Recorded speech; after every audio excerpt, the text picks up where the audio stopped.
Carolina. About to give myself a promotion. Pickens County Republican Party welcomes you to its October meeting. And as always, come in and make 700.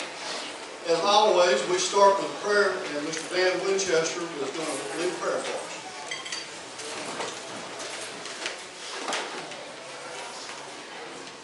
Let us pray. Oh God, we're thankful that you have brought us here to this meeting this evening to discuss and hear about matters of your kingdom and your land. We pray that you would guide us in all that we do on a personal level as well as a corporate level. And we pray that you would guide the halls of government and justice across our land to help them to see your way. And I just pray for help and guide us in this organization that we can be a significant part in your way, that you would have us to be an instrument of thee to upbuild our government and instill good ethics and truth and goodness in our way of life. Lord, we thank you for each person here and each family here for goodness. And may we as people do no harm, and that we do all the good that we possibly can in our individual lives. And now we thank you for the food before us. And we pray that it will nourish our bodies.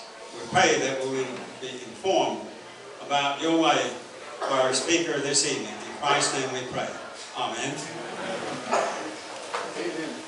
If you'd stand and join me in the pledge. And there's only when you say the pledge, I think everybody knows what we're talking about. I pledge allegiance to the flag of the United States of America and to the republic for which it stands, one nation, under God, indivisible, with liberty and justice for all.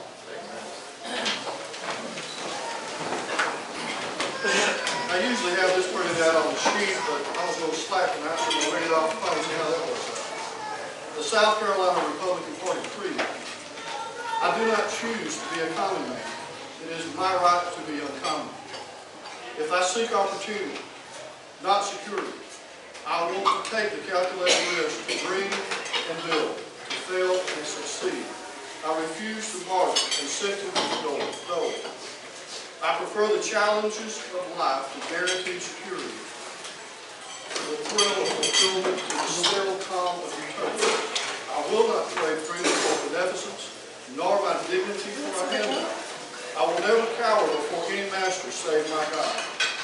It is my heritage to stand erect, proud and unafraid, to think and act for myself, enjoy the benefit of my creations, to face the whole world boldly and say, I am a free American.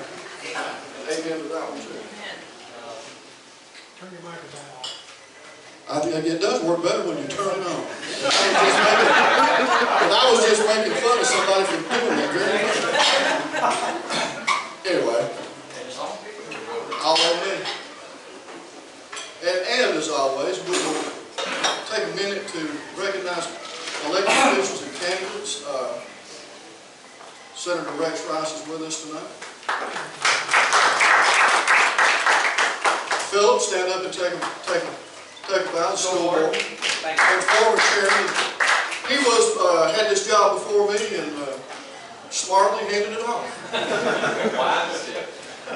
We also have several candidates in the room tonight for various offices. Mr. Winchester, if you'd start, pass the mic down to Pat, let ladies go first.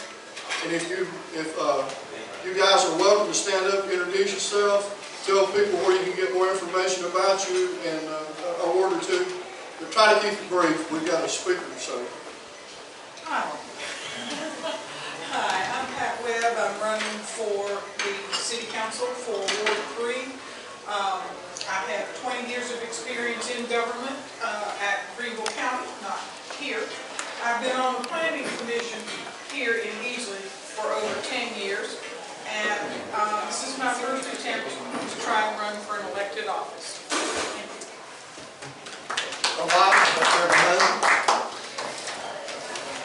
Thank you.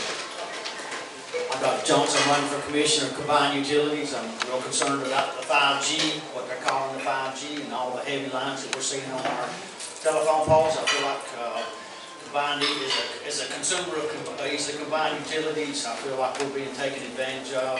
This 5G would not be possible without our infrastructure that they're using. So I'm real concerned about that. I have some questions about that. So thank you. I'm Elias Ferguson. I'm running for Ward 5 here in the city. I'm a lifelong resident, been here since 1872. But our family's not we're not a transplant. We've been in the same place since 1872, 130 Wilbur Street. And I'm a Greenway for life, will be, and I'm running to represent the people.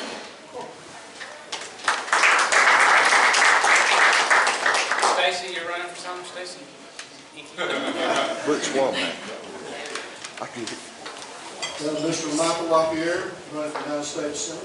Hello, Mike LaPierre, running for the U.S. Senate, and if I could boil it down in 5 seconds why I'm running, I truly believe that we need to repair the moral and the spiritual foundations of our country. We need to put God back in the void of our political domain, and I'm up for the challenge, so thank you. Thank you, Warren. Rich Goldberg, candidate for mayor. Thank you. He told me I had 30 minutes. That was to leave town. Oh, I'd rather you get this gentleman right over here. He's already been in the mayor's seat before. He can talk better than I can and tell you more about me probably, because he's probably heard a lot at City Hall since I haven't been up there lately. So, but no, I'm fire chief, been the fire chief here in Easley for 26 years, worked for the city for 34. And I think it's time that I get some new blood into city government to run for mayor. I don't plan to be a career politician. At least that's what my wife said. So I'm probably going to live with her. That's exactly what I'm going to do. But I appreciate anybody's vote. And I've got numbers and emails. Anybody wants to know more about me, I'll be able to tell you. And I think the word's out there. Thank y'all.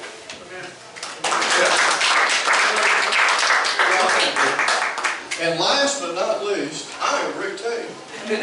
And I am a candidate for City Council in Ward 3. And if you'd like to know more about me or any more information about me, you can go to votericktate.com. It's real simple, and I'm on Facebook, Rick Tate, Easley City Council. So anything you want to know about me pretty much is there, and feel free to ask me anything you'd like after the meeting. All that said, the people came and are interested in hearing what Mr. Blake Sanders has to say tonight. He is the projects manager for the city of Easley. And with all the talk, for those of you that don't know, we've had several candidate forums in conjunction with the Easley Chamber of Commerce. And if you go to our website, PickensSCGOP.com, you can watch all those forums. They're all up there for you to watch. And during these forums, there's a lot of discussion about traffic and what we need to do about traffic and low density development, residential development versus high density and commercial development and all this stuff. This is the gentleman here whose responsibility is to put the plan together on how to deal with the traffic situation here in Easley. And the traffic situation in 123 in Easley affects the entire county. We all use 123 at one time or another. So I thought it would be a good idea to bring Blake in, who actually knows what the plans are. He could educate us all on what's going on. So the floor is yours, my friend. Deal, thank you. Thank you. I assume this is on and I can be heard? Okay, good. I can't hear myself.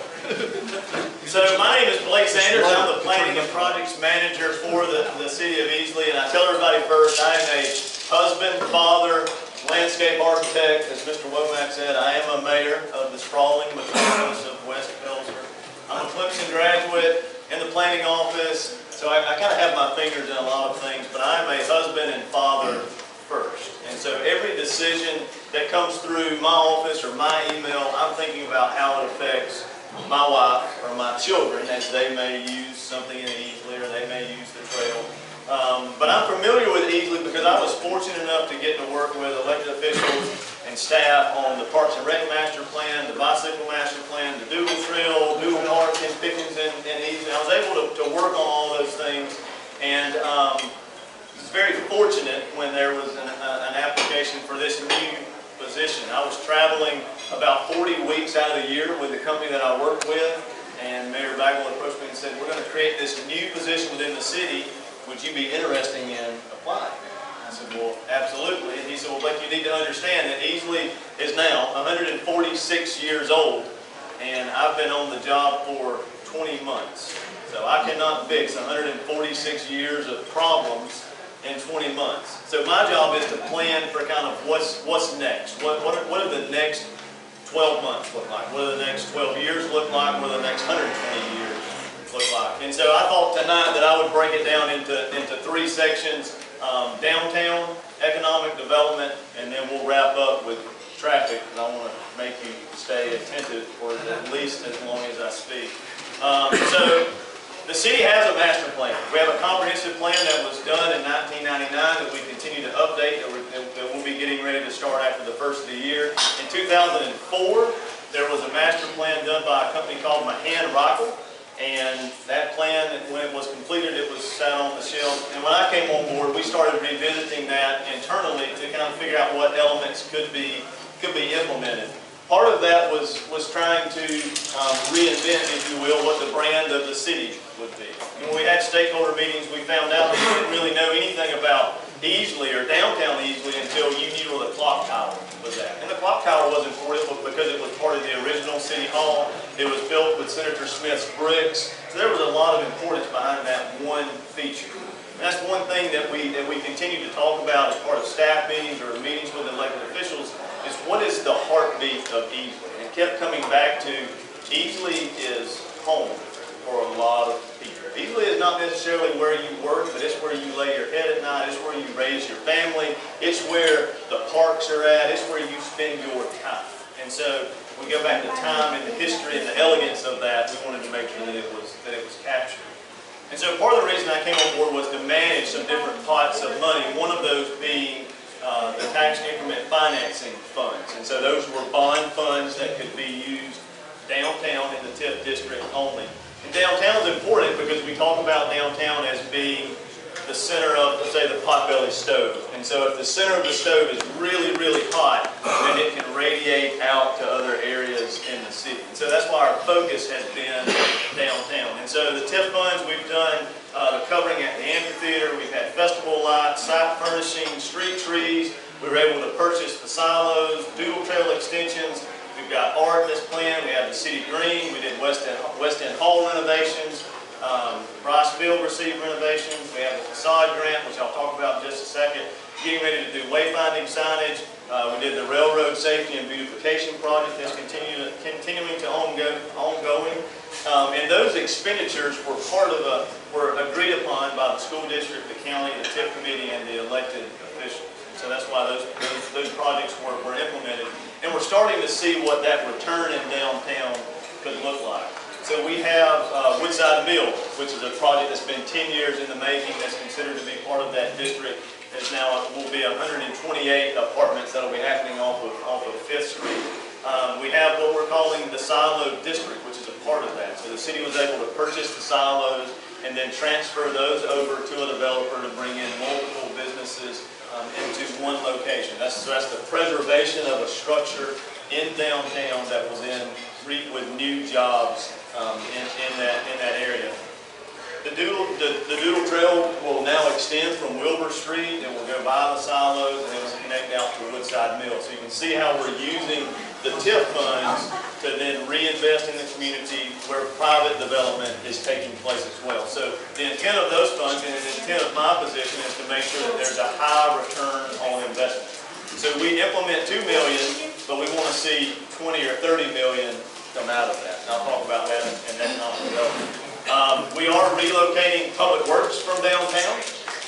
That was part of a general obligation bond that the city completed. It's about a $9 billion project to move public works out to the J.B. Red Owens complex and couple that with parks and recreation. So we're going to get efficiency out of that and, again, a new facility. Part of that general obligation bond is also to build a new fire administration building and redo Fire Station 1, which is on 5th Street. So construction has started on both of those projects. You don't see any movement on Pendleton Street, not 5th Street, Pendleton Street yet. because we're using the dirt from Red Owens to build that side up. So 3 weeks from today, you should start seeing dirt move over there. But the relocation is important because that was identified in that 2004 plan that I talked about that we put on the shelf that we're going to revisit 14 years later. It had that site as the prime development opportunity for downtown. So we released an RFQ and we continue to work with specific developers on what that 12.5 acres in downtown could look like.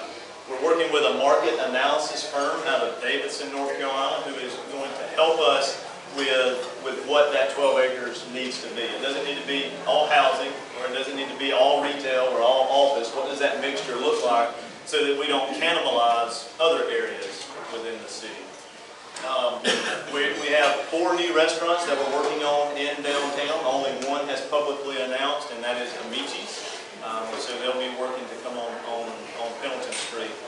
Pendleton Street's important to us because we just introduced Party on Pendleton this year, which is April through September, where we close the street off every Friday night. Again, if this is home and this is where you're going to spend your time at, we want to make sure we give you an opportunity to spend it in downtown with your entire family and give you multiple options for where you want to go. So that was music, game walls, videos, or movies. I mean, it was kind of the whole kit and caboodle. But when we get people downtown, out of their cars, on the streets, and they can look at the buildings and go, I didn't know that building, I didn't know they painted that, or I didn't know that had a new awning. That's because as part of the TIF money, we used facade improvement grants. So that was a dollar for dollar match with downtown. And so we gave out $60,000 in money to businesses in downtown to improve their buildings. And in return, we had almost $300,000 of private investment spent downtown. So that's a public-private partnership with the downtown businesses. So if you drive through and you see a new awning on the Albertsons building, or you see new windows in the dress shop on the corner, you can know that that was a public-private partnership that made that happen. So we're really excited about that. As we continue to talk about economic development for the second step in this, one of the first things that we did with staff and elected officials in 2017 was do a strategic plan. With all of them. And so the 3 elements that came out of that the city will always kind of talk back to with new projects or new development is it a quality service, does it create a quality place, and does it produce a quality community? So those are the 3 things that we will continually touch back on with all of our economic development incentive packages or opportunities. And so by state law, we can only implement economic development opportunities or ordinances or incentives to businesses if we had council pass an ordinance. And so they did, which would allow us to reduce city taxes, reduce permit fees, and reduce business license fees if you invested greater than $500,000 in the city. $500,000 is a lot of money to me. I thought maybe we could have made it a little lower, but that's a lot of money. And so what that means is that under the Carolina Moon, $3 million investment, that's 40 new jobs that came into the city that we were competing to keep them in Pickens County. So that was a huge win for the city of Easley, but a huge win for a quality community because the county and the city were now able to partner on an economic development incentive that happened inside of the city. So again, quality places, quality community. We look at the silo district. We're looking at $1 million investment because the city spent $80,000 to purchase. That's 4 to 6 new businesses. That's an upwards of 20 to 50 employees that will be in downtown again because of a public-private partnership. Amici's is $1 million investment that will bring 40 jobs into downtown, into the city, and give an alternate place to go eat food at. Woodside Mill, 128 market rate apartments, 10 plus years in the making. You may remember when that project started, but it's a $30 million investment that's happening on this. So we're in upwards of $100 million of investment in downtown with the 12.5 acres that can happen. Woodside Mill, the silo district, $100 million is a lot of money of investment. And again, we're talking about the city put $2 million in TIF funds. And city taxes that we wouldn't have received if that building continued to sit vacant were under the Carolina Moons Act. So we're starting to see kind of how return on investment starts to look and how we plan for what those things should be. Before I get to traffic, I have to tell you that growth is something that we're struggling with, frankly. There's 1,100 homes right now that are permitted or approved to be constructed in the city of Easley. And what that means is we're looking at that 10% growth as those homes are built out over the next 3 to 5 years. We're looking at by 2025, if we were to continue on, we would be at about 24% growth within the city. So we're about 22,000 now. We would be upwards 25, 26,000. And so that's a big step. We're still a small city, but that's a big step for us to make if we don't think about how the infrastructure grows with that. And so some of it is suburban growth, some of it is annexations that you see going outside the city. But when you map our new developments, you start to see that there's about 75% of those that are occurring as infill developments. Now, infill still create traffic and constraints. But when we think about public services, well, our fire department's already servicing that area if they have to drive by. The police are already patrolling it because they're going by. Water, sewer, power, all of those things are already there. And so we look at infill development as being an opportunity for us. And so you see some of the developments that are occurring on 5th Street, even the mill. You see some of the construction on Pearson Road, some that will happen on Popefield Road. Those are all infill style developments that we can manage that traffic a little better than we can something being built on the outskirts.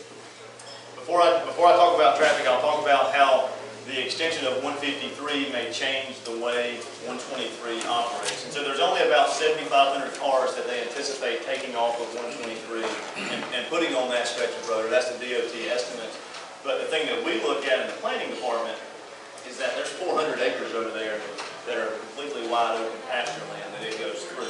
And so if we're not careful, then what we'll see is what happened in Greenville years ago, where Lawrence Road used to be where Sam's and Walmart was at until Woodard Road got built up, and then they picked up and moved. And so if we're not careful, 123 will die, and all of that will be built on 150. And so we're trying to manage what that growth looks like, and that's part of our marketing consultant is helping us and the property owner kind of explain what could go there. What does a healthy development look like? We're starting to use words like, what does a research site look like? Or what does high-tech industrial mean? How do we diversify the tax base of the city of Easley by creating job opportunities? And so the reason traffic's so bad is we have 8,000 people a day that wake up in the morning in the city of Easley and then leave. They either go to Clemson or they go to Greenville. We have 7,800 people a day that wake up not living in the city limits, including me, that drive here. And so the people in Liberty or Central or 6 Mile that drive here are creating as much of the traffic problem as residents are or new developments when we wake up and leave the city. And so we are a big city to some. You're a big city to somebody from West Pelzer. But you're a small city to others because we don't see the influx of people that live in the city of Greenville that work in the city of Easley. That's because the majority of our jobs are hospitality related. They're restaurant related, they're retail related. And so we are that big city to the folks in 6 Mile, or Liberty, or Central that may come here to work. And so that's why we talk about diversifying the tax base. So traffic, the elephant in the room always. How are we going to mitigate it? What are we going to do? I don't have all the answers, but I can give you some fun tidbits and tell you that there's a difference between traffic and congestion. So I talked about this at Rotary a little bit. Traffic is the amount of vehicles that are occurring on the road at any given time for daily use. Congestion is what we experience daily when we're sitting at the red light going, if I could just make it through this time instead of having to wait one more light. That's not traffic, that is congestion. And so traffic has increased. That was a joke. Everybody was supposed to laugh. Thank you for getting that joke. Traffic has increased, but it's only increased where development has occurred. So we've created our own problems. We built the high school out past Red Owens, and then we wondered why traffic was bad at the intersection of Sheriff Mill Road and Highway 8 right now. It's because we built a school that everybody has to drive to get there.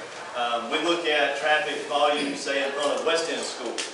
It has increased over the past 10 years. We look at Sacco Lowell Road or Rock Springs Church Road or Pace Valley. Why has it increased? Well, I mean, we built 1 million square foot of retail over there. You didn't think that it wouldn't increase. And so those are areas where the traffic has increased that we have to look at long-term solutions. And long-term solutions mean the Sacco Lowell, does it need to be a 3-lane road instead of a 2-lane road to allow more people for turns? It could be a 4-lane road. Do we expand 123? Not possible. That ain't ever going to happen. It's just not. because Highway 123 has 600 more cars, only 600 today than it did 10 years ago. Those are DOT counts. 600 more cars.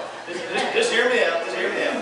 Highway 153 from Powdersville Road to the 123 intersection has less traffic today than it did 10 years ago. But if I told you Powdersville Road had increased by 100%, then you could see the map and see how people quit going to the 123 intersection to get to Walmart.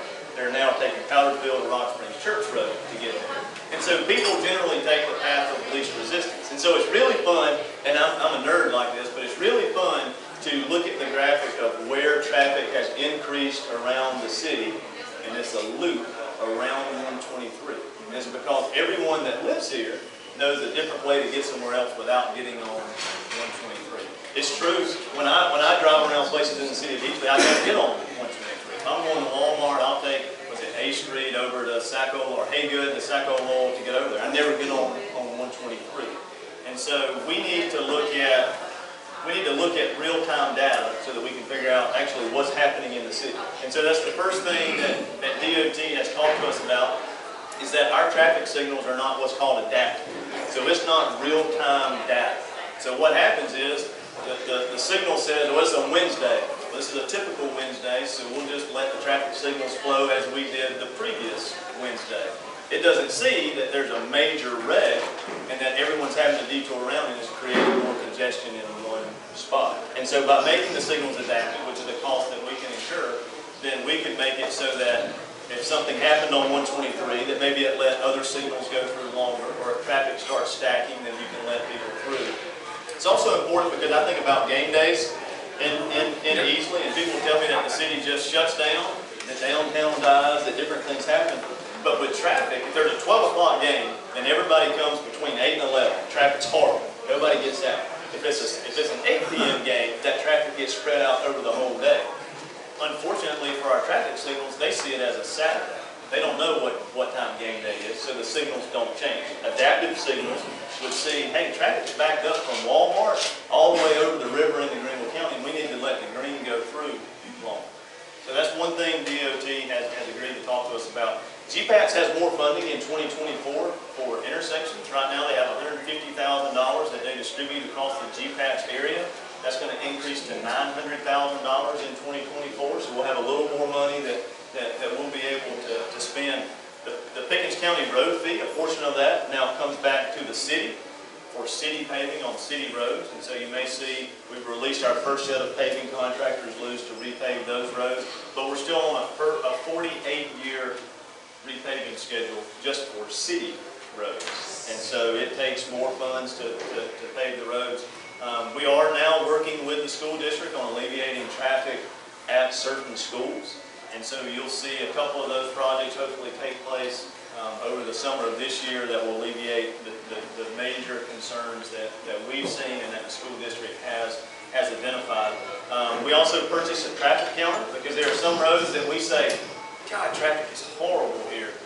And then we talk to DOT and they go, well, we've actually never counted Oakfield Road before, or McAllister Road. We don't know if it's increased or not. We don't have any traffic data. So the city has purchased that. You see them now on Oakfield Road. So we're going to start monitoring the traffic so we can see what it's actually doing. We don't know if Oakfield is a cut through around West End School in the morning. It is. I take it every day. Or people taking in new developments to get over to Pearson to get towards Russian Creek to get on 123 to go to Greenville. So we'll be able to really actually watch how traffic's moving so that we can make intelligent decisions. Because there are really three things that we're trying to do. We're trying to do short, medium, and long-term solutions. And the short-term solutions that we're looking for are things that you see every day. So that may be at Hopefield and Pearson. Everybody knows that's a weird intersection. When soccer's turning over and school time, it stacks. And so does that need to be a three-way stop? Does it need to be a traffic signal? That's a short-term project that we can implement immediately, that the residents will be able to see a change in that area. We've also talked about some of the other areas. I think it's North 2nd and Hillcrest at the Dream Center. It's coming through downtown Hillcrest. It's a solid movement all the way to Fleetwood. If that were a four-way stop, it allows traffic to stop. It allows pedestrians a chance to cross towards the Dream Center. But again, it solves a speed issue that we have. So we're not only looking at this from a traffic issue, we're also looking at it from a crash data standpoint. And so we actually have a system now where we're taking crash data from the city and highway patrol and putting that into our GIS so that we can see where the crashes are at. I can tell you that most of them occur on 123 because it's not a controlled access highway. So the number of accidents between 93 and Walmart are less than the number of accidents on 123 from 93 to here. And that's because we get a lot of rear ends and side swaps from people trying to cross traffic or turning right and getting rear-ended. And so one of the long-term projects that the city would look at with DOT is how do we make this section of 123 controlled access. And so controlled access means that the median is green and you cross at certain areas like you do on the other section of 123. We talked about it, but what happens when Sacco Loyal needs to be widened? What happens with some of the STIB money for Highway 153 when it extends to 183? So again, we can look at that data and see how people are moving. The medium thing that I'll talk about, I've only got like just a couple more seconds. If that's okay. Okay, you would hold the microphone like you wanted me to finish. You can slow down. Okay, no, I get excited. I've had way too much coffee today. So medium-term solutions, adaptive signals, that's a medium-term solution. It's not something we can fix by Saturday, but it's something that DOT's at the table that we can fix over the next few months. We also have a problem, and I was talking to the gentleman about this in Florida. I went to Lee County, I noticed that they had multiple turn lanes going into a development that barely even existed. And then I went back a year later, and I realized why they had multiple turn lanes or turn signals, because they had built that area up. And so they were planning for the growth when they were building the roads. Fortunately or unfortunately, when they built 123, there was not a land plan that went along with it. And so there were only two crossings of 123, Highway 8 where 123 goes over, and Brushy Creek where 123 goes under. The other intersections didn't exist. And so the reason we see the congestion or the traffic is because it used to be a pass-through. It was truly a bypass of downtown. And so we're starting to talk to traffic engineers about, everybody loves chicken. Well, Chick-fil-A is being built and a Popeyes was built across the street. Well, we may really need turn signals at that intersection now because we got to move more people through. But why don't we have a right turn de-acceleration lane so that people don't get rear-ended in those instances? And so that's where the intersection money comes from. And those are medium-term solutions. Again, that's not something we're going to be able to fix by next Saturday, but that's something that the new mayor and the new council and the new planning commission can all get together and say, because we've already identified all of them. We're just waiting on the new folks to get in the office so that they can say, these are our priority areas to implement. And we have DOT at the table ready to talk to us. The other long-term solution that I want to mention, just to kind of put this in your back pocket to start thinking about, is what happens at 93, 123, and Powdersville Road. To me, that's the city's bottleneck for everything, and we need to talk about what a long-term solution right there looks like. And it may be a $30 million solution that we go to beg Congress for. We'll be down at the State House begging for a little bit of money, but something's going to happen there to allow traffic to flow through. Because, like I said, 123 can't be widened, and you can't build yourself out of a traffic problem. You can't. And if you think you can, get my truck, I'll drive you to Atlanta in the morning, and we'll talk about how their growth has occurred and how they built more lanes, but they have no traffic. It's just how it happens. So kind of in conclusion, there's a lot of moving parts in the city. And I think that speaking on behalf of staff, I cannot speak on behalf of the appointed or elected officials, that we're being very methodical in our approach to how we implement projects. And so I go back to downtown. For very specific reasons, we implemented projects to see growth. We know that 153 is growing. We're doing very specific things to make sure that we manage the growth. We understand 123 is a problem, or traffic is a problem across the city, but there are no short-term solutions that will remedy that like that, and everybody go, oh, well, Blake's awesome. He fixed all these traffic problems in just a few weeks. It is a process to go through to get these things approved, to get the funding to do it. And if you don't believe me, I'll ask the senator to talk to you about how road funding works. And it is a long, lengthy process to make. It's not something that is short-term. So there's a lot of moving parts. There's really, really great things to come for the city of Easley, and I'm confident, speaking on behalf of staff, that the best is yet to come for what's here, and that it will continue to be home for many, many people for many, many years to come. time as I could to answer questions. And people throw rocks or tomatoes at me, I'll be totally fine with it, and I'll answer as many as I can to the best of my ability. Okay, who wants to be first? You got a question? Oh, heck, I will. All right. Let me bring you the microphone, so. I don't need it. Yeah, you do, because it's on film and they can't hear you. My first question is, I think it's wonderful what's going on with the old mill on Fifth Street. My concern is the infrastructure is going to support it. It's a very narrow street, and there's going to be an awful lot going on in that small area. And it's not just Easley. I think that it's every single municipality in their efforts to grow and attract more people. It almost seems as if infrastructure is an afterthought. Like, oh geez, we've got all these people coming in. We don't have the roadways and everything else in place prior to that, so everyone's playing catch up. So, and I'll speak about South History. So South Fifth was one of the ones that the city, or Mayor Bagwell, submitted to Secretary Hall as part of the take-back program. So the state created a take-back program where they were going to pay the cities to take state roads, and they would pay you for what the paving cost would be for 40 years. They received $80-something million worth of requests, and they had like $3 million to give out. So immediately Secretary Hall removed all of the streets that were primary routes. Fifth Street is Highway 8, which is a primary route, so it could not be given to the city. And so with the mill development, when they went to DOT for their encroachment permits, there were already curb cuts, traffic data, a 20% increase over the past 10 years on that street. And with 128 apartments, that generates between 6 and 8 trips per day per unit, which is less than a single family house.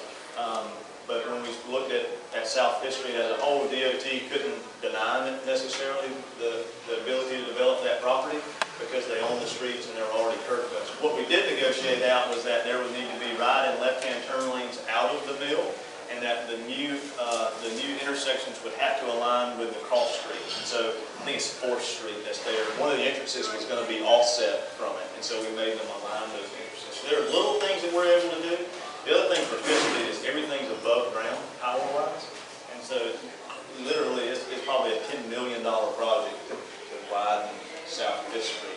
There's also going to be a secondary exit onto 2nd Street, I think.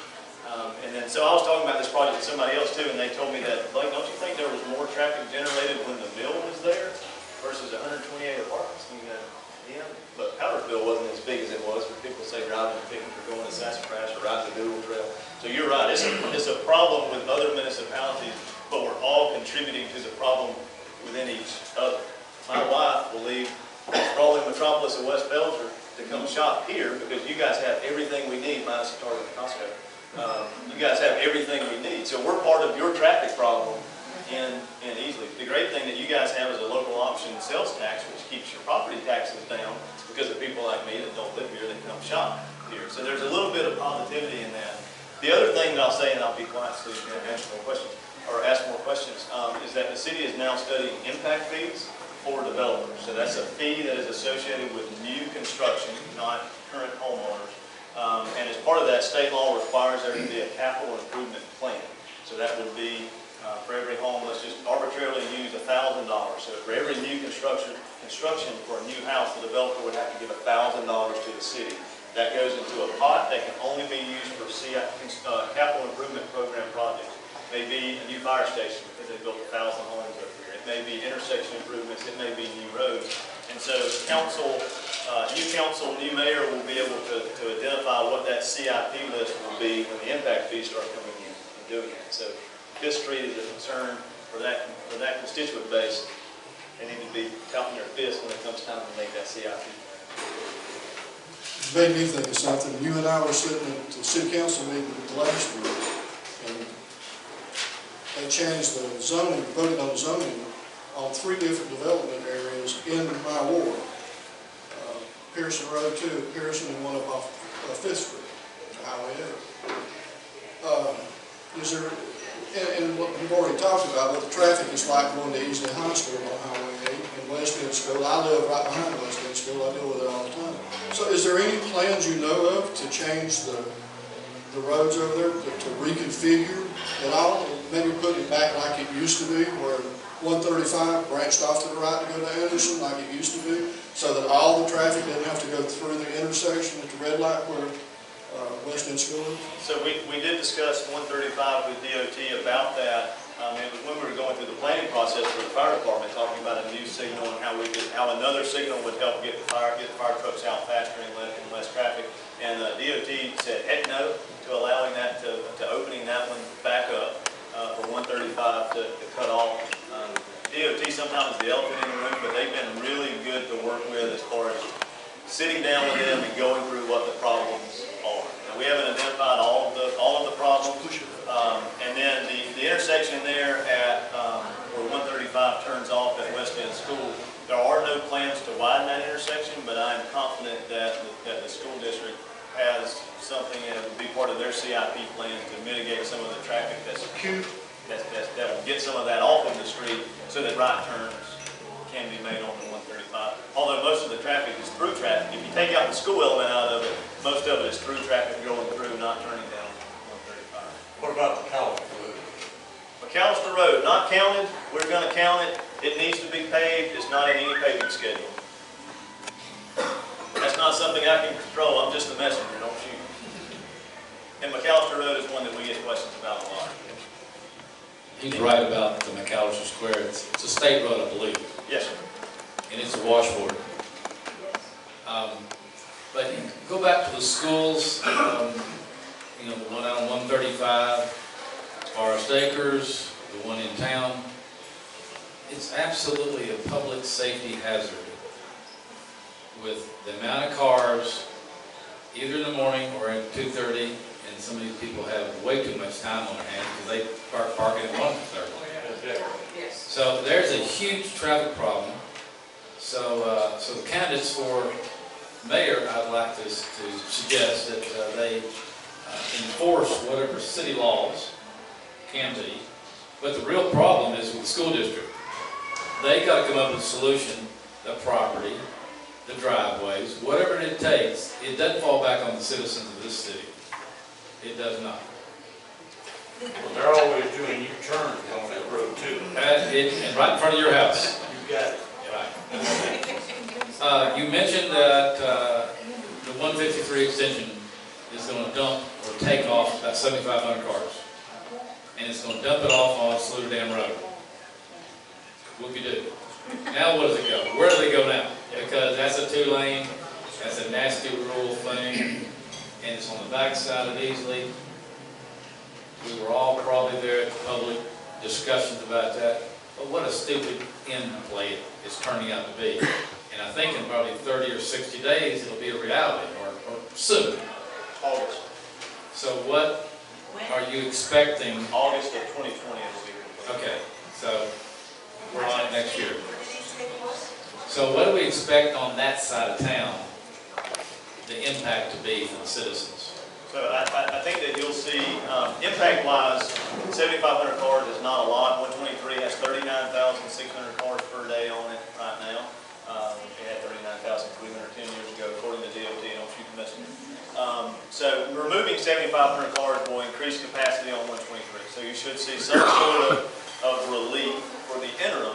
But where there is a gap in congestion, more people will start taking 123 again. So instead of taking some of the bypass routes again, kind of the loop around 123, we'll start to see those decrease again because people will be getting back on 123. So it may create a short-term solution to, again, our long-term problem of traffic. What you'll see development-wise, or what we are hopeful for, is that you'll see a mix of development over there that may be high-density residential, it may be high-tech industrial. It would not be a continuation of a retail corridor all the way to Saluda Dam, which should help with some of the perceived concerns over there. One thing that elected officials in the area, whether they be local, county, or state, were able to negotiate as part of 153 is that it only has 2 access points off of it once it crosses French Perry. And so of that undeveloped area over there, we're not going to have a bunch of curb cuts off of it. There's only going to be 2 spots where you can turn off of, which will mean it should be a free flow movement. I have not seen the study that DOT prepared for Saluda Dam, but I can only assume that they have allotted some funding somewhere to do some shoulder improvements for that road, or to take away some of the blind curves. But as there is sewer infrastructure on that side of the city, and so where there is road capacity and sewer capacity, new developments will occur. And whether those are in or outside the city will be based on how contiguous they currently are. But I think the next kind of run of residential development will likely be in the northern part of the city, because there's easy capacity to 85 down 153, and there's easy access to Greenville. So that's going to be the commuter area where people can go through literally 0 red lights and get on 123 and go to Greenville. So it's going to be a free flow move. And Prince Perry's going to be closed until August of next year? That is my understanding. They're not getting over there. Not something I can control, but yes, that is what we have heard. And another subject would be the public transportation, bus service. Maybe from Clemson, I know the cat bus run through here, but if you can take a bus and you put a lot of people on the bus, Good. it's a better deal than a bunch of cars going up and down the road. That is also true. So the city did have a partnership with the bus system previously. I think it ended in 2016. The last month, I think we had 1,000 riders for the month. It had 2 stops, Walmart and Lowe's. I don't know if anybody lives at Walmart or Lowe's, but generally not, which means you had to drive a car to get there, which means we didn't do anything but take somebody off of the road going out of the city. So we did study that internally. It cost $90 an hour to operate a bus system. If we were to create 4 loops that actually service the residential areas within the city, which means it was going to cost $1.2 million per year, or about $43 per household to operate a bus system. Raise your hand if you've ridden public transportation in any city in the previous 6 months. Oh, 6 months, no.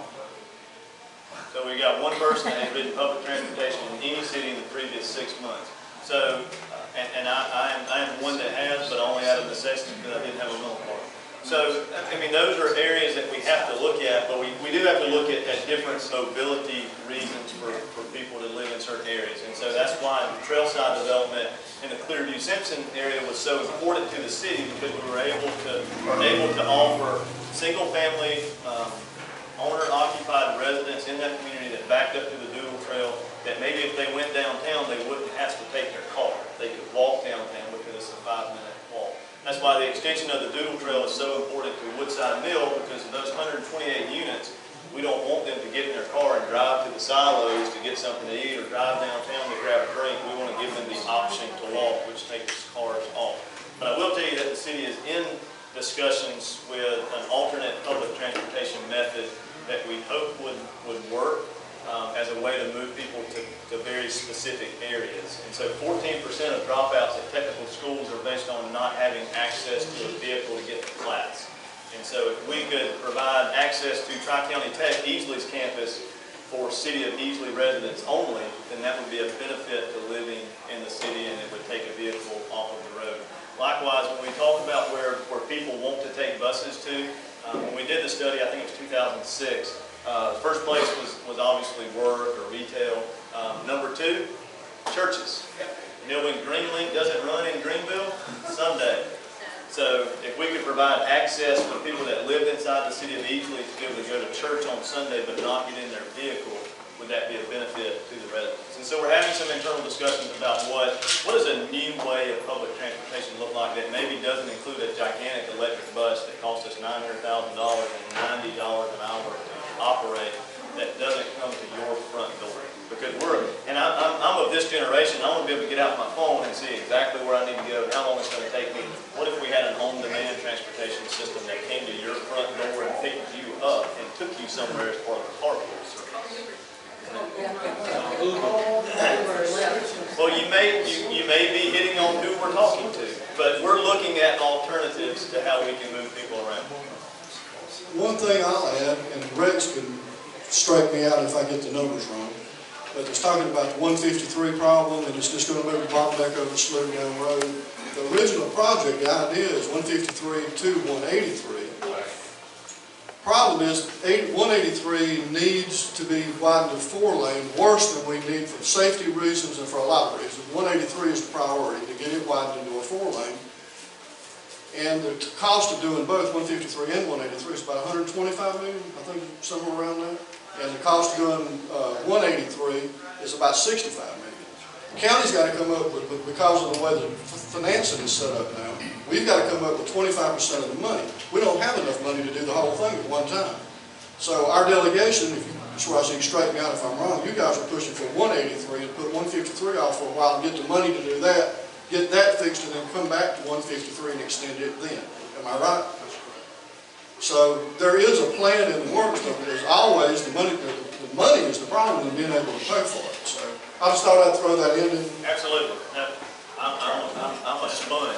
I said anything more back in this way.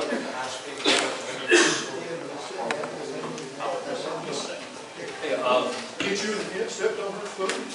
haven't been a part of, when they cut the road through Hillcrest to come to the hospital. The original purpose of the road was to make the hospital more accessible, so we could cut down on time to get to the hospital. I want to bring that up. The next question I would have is along with that. We live over near Prince Perry right now, and to watch Mr. Womack's firemen try to get out of Prince Perry to go to an emergency scene or the EMS right now with all that traffic coming through there, what's the city's plan to address that? We see no lights up, we see no signs, slow down, nothing. So hypothetically, with my aunt, this is a real story, when she fell down a couple of weeks ago, we lost downtime because they couldn't get out because that intersection over there is so congested now. So what are you going to do to address that? Put up traffic, chops, or anything? I mean, that's a reality. They can't get out to go service people right now because that traffic is so bad. So what are you going to do to address it? So I'll take that question back to the higher powers to be that can help me identify what a solution is to that problem. But one of the things that's part of impact fees and part of capital improvement program is determining where there are gaps in the system. And Mr. Woodmack can probably talk way more intelligently about this than I can about response times. But that's something that does need to be mapped internally so that we can see if there is a longer response time that occurs in that area because of one intersection.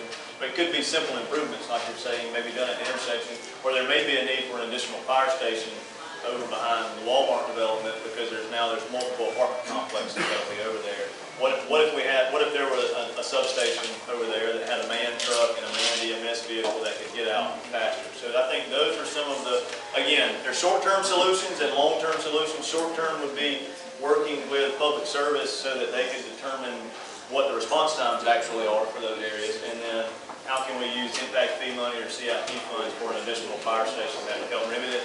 But those are not necessarily planning and project questions as much as they are politician questions, so I'll take those back to my bosses and see what some of the answers could be. I'm one of your loopers, and I see 153 dumping onto Saluda and increasing the traffic at the number 2 fire department, maybe double, maybe triple, and that intersection is a mess at 4 to 6:30 in the afternoon. Any plans to improve this intersection? And also, this is going to be dumping commercial trucks and semis that are on roads that are not designed for this? Right, so all of those are, and I'm kind of looking at the center to help me out here, but all of those are DOT roads, and I'm not aware of any intersection improvements that are planned for any of those intersections. So I would hope that with the additional funding from GPAS that we could look at each of those. I'm not even sure if is that one currently in the city, or is this just the fire department? I mean, the fire department is. I was thinking about out at Saluda Dam where 153 is coming in and out there. That would be. And so yes, there's money there to do it. It's not in any DOT plans now. I say there's state funding to do it. There's intersection money to improve intersections. There's not any plans that I'm currently aware of. And to touch on the manufacturing or 18-wheelers that will be going down. That's why our hope is to create a high-tech area over there for industrial job growth so that it's not the manufacturing and distribution that we've gotten in the mindset to that is job creation. There are other types of job creation that don't require semis and 18-wheelers to be moving a physical product out. Although all of those sites over there have access to dark fiber, water, sewer capacity, rail. There's a lot of elements that could make that that could make it a commerce park within the county in that area. So I don't have any answers to those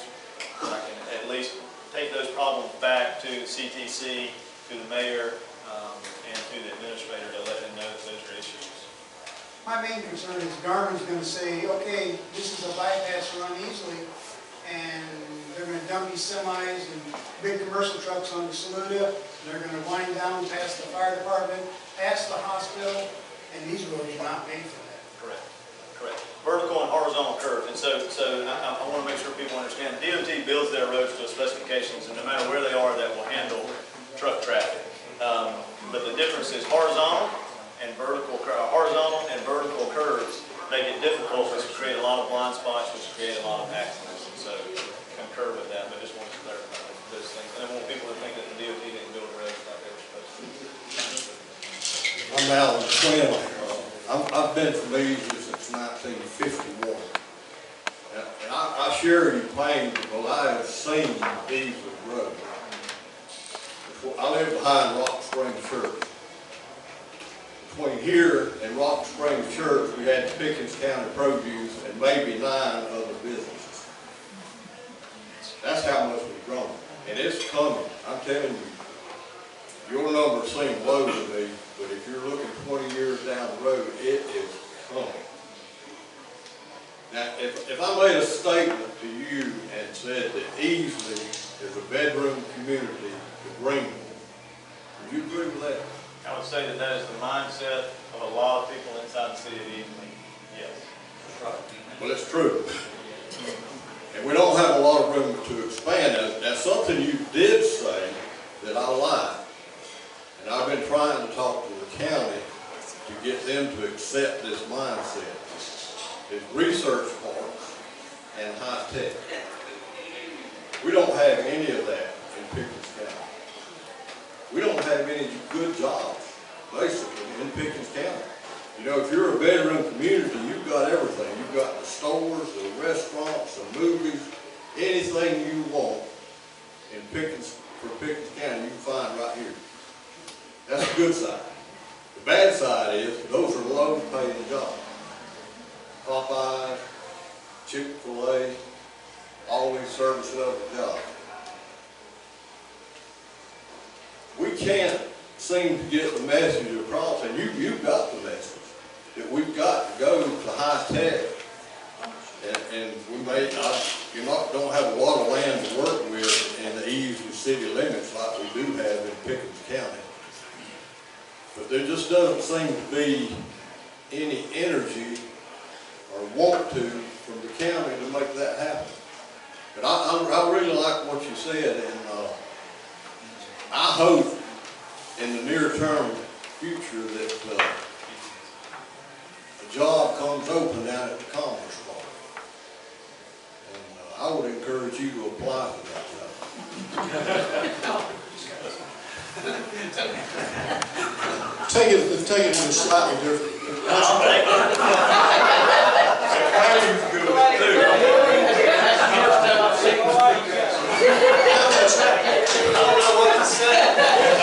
I'll say it's fine.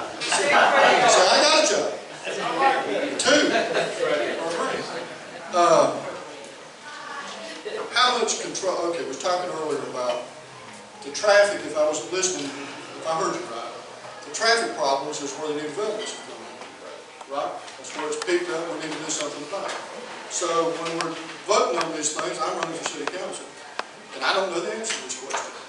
So how much control do we have over low density developments, over high density developments? How much control can we exert to try to control the growth so we don't turn into this road, and it doesn't get so bad in all these communities. And everybody talks about wanting to keep the small town feeling. They don't want to see Easley ruined by just rampant, out of control growth. So what does controlled, smart, intelligent planning look like? Bringing these communities in, or these developments in, and how much can you actually affect it? Yeah. So the mayor and council's job is to develop policies that staff implement. And so right now, there is not a policy that would allow the city to require, say, a traffic impact study as part of a development. If it empties onto a DOT road, the city does not have control over if they are allowed to have access to that piece of property or not, only the DOT. And so the example I I'll give you is Pearson Road. When they started grading, not Pearson Road, Popefield, the property right behind Popefield Road is on Highway 8 or Pendleton Street that's being developed. When they started grading, people called, what's going on there? Well, it was already zoned for townhomes. It was a DOT road. It was less than the traffic impacts that DOT would require a traffic study. And there was no reason internally that we could deny a land disturbance permit for that project to happen. So it was just market driven. And so the question that cities struggle with all the time is, how much is too much? And what is that magic number? And so if I brought to you on city council a subdivision that had 100 units in it, and I told you it was going to create 1,000 cars a day that would empty out on Highway 123, you would have to say yes or no. And if you said no based on the traffic impacts, I would say, well, how much is too much? Is it 80 units? Is it 60 units? And so we don't necessarily have a policy in place that gives us that guiding direction or guiding principle as to when staff can say no. So there are some larger cities or some cities that are going really fast, like Columbia County, Georgia, which I think is the 9th fastest growing county in the country. They have a traffic impact analysis ordinance. And so city council can require, just based off of that one ordinance for a development, to have a traffic impact study and require off-site improvements. And so I'll use the mill as an example. The mill comes in and says, we're going to put 128 units here, and with the city's policy, you go, that's awesome. We know we can't do anything to this DOT road, but you know that we're going to need another turn lane up off of City Court or whatever it's called onto Pendleton Street or Highway 8. And so that off-street improvement could be funded by that project. And so it's a policy created. There's a policy that needs to be created that will give flexibility for the city to be able to not necessarily say no for development. Personally, I'm not a moratorium fan. As the planning director, I want projects to continue to come in that I get to work on and be a part of and make them better for the community. But there should be ways for council to kind of work hand in hand with a developer to make some concessions of sorts, to do some improvements in other areas where they can't do them right there. The city I think the city owns 118 miles of roads, none of which have developments that are emptying out of them. Most of them are subdivision streets that were built and then turned over to the city. Cities typically don't build roads. Anybody else have a question? How about this? I got a question for you guys. All those that would like to see more traffic circles, raise your hand. Actually, I don't have a problem with a traffic circle. I know how to turn, you know. The wheel goes. You like them too? Oh no, I despise them. Okay, I'm from Hilton Head. Yes. Oh, goodness. No traffic circles. No. So what's the pros and cons, Blake? Traffic circles keep traffic moving in all directions. One thing it does not do is it does not allow a lot of pedestrian opportunities, bike opportunities, buses have problems, and they have to be designed for the largest vehicles. So no matter where we put it, we have to design it to go back to this gentleman's point for an 18-wheeler to be able to get around it. Because we don't know what traffic's going to do in the future. Like he said, does it bypass one area to get to this road? So we have to design them all of these crazy standards. Yes? Have you done a study? I don't need the microphone. You don't, but the people watching that video will. Oh, okay, fine. Have you done a study on the accidents that happen at a traffic circle? I have personally not, but I'm positive that there is an organization that has that I would be happy to look into and report You have back. fun with that. The most positive thing I've ever heard about a traffic circle, and I do not know if this is true, but I've heard this thrown out that there's never been a fatality in a traffic circle. People normally, there's not really bad wrecks that, like where somebody would get killed. They're supposed to be really safe. I don't like it. Or run red light. Or run a stop sign. But I believe it's a little after 8 o'clock, and thank you. Thank you. I enjoyed it. I don't know about you guys, but I enjoyed that. I thought I think you did an excellent job, Blake. It was very informative. Thank you. And I will go back and watch the video again myself. Something wrong, John? Okay. Okay. Thank you all for coming out and joining us. And the video, well, if you want to share it with your friends or watch it again to hear his answers again, it'll be at our website, PickensCountyGOPSC.com. If you, a lot of new faces here. Thank you for tonight. Thank you for coming out. Don't let this be the last time you join us. Sign-up sheet or the sign-in sheet is laid up here on the table. If you put your name and your email address on the sheet, we'll send you a email every month to let you know who's going to be speaking, where will be, what time, all that kind of stuff. And we do not share your information with anybody. So it's safe with us. I'll give you my word. Other than that, thank you for coming out and have a good evening.